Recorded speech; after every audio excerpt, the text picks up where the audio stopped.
জলবায়ুর অভিঘাতের জন্য বাংলাদেশ মোটেও দায়ী নয়, বরং তাপমাত্রা নিয়ন্ত্রণের জন্য কাজ চলছে বলে দাবি করেন পরিবেশ, বন ও জলবায়ু পরিবর্তন বিষয়ক মন্ত্রী সাবের হোসেন চৌধুরী। এই খাতে ব্যাপক অর্থায়নের প্রয়োজন হলেও বিদেশি বিনিয়োগের সম্ভাবনা কম। তবে দেশের অন্যান্য খাতে বিদেশিদের বিনিয়োগের আহ্বান করেন মন্ত্রী। বাংলাদেশে বিনিয়োগ সম্ভাবনা নিয়ে দুবাই বাংলাদেশ কনসুলেটের বিশেষ সেমিনারে এই আহ্বান করেন তিনি। Why Bangladesh has achieved the progress that it has achieved. I'm not going to go into statistics. We already know that. So there are a few reasons.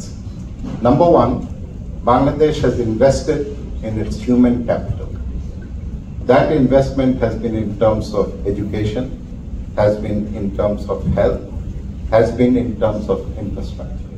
So that's one. And when we talk about human capital, empowerment of women, I think is something that has to be mentioned, and also the young generation. So this is number one. If you're a businessman and you're looking to invest in a country, you want to have certainty. You want to have continuity of policy. You want to ensure that the money that you have invested is safe. So rule of law, extremely important. Next, wise political leadership. Leadership that isn't just about responding to crisis. Leadership that thinks about the future. Leadership that has a vision. Leadership that has the self-confidence and the self-belief in the future of Bangladesh and its people.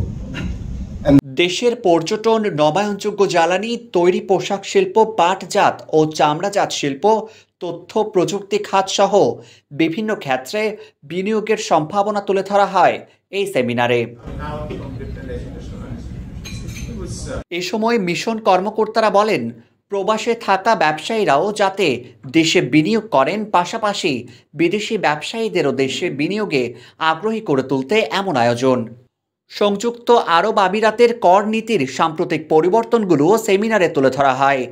বিশেষ করে দেশটিতে থাকা golden ভিসাধারী ও বাংলাদেশি ব্যবসায়ীরা যাতে দেশটির কর নীতি অনুসরণ করে জরিমানা মুক্ত থাকতে পারেন, সেই বিষয়ে সচেতন করা হয়।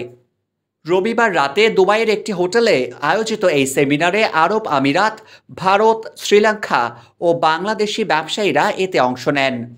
News desk, TTN।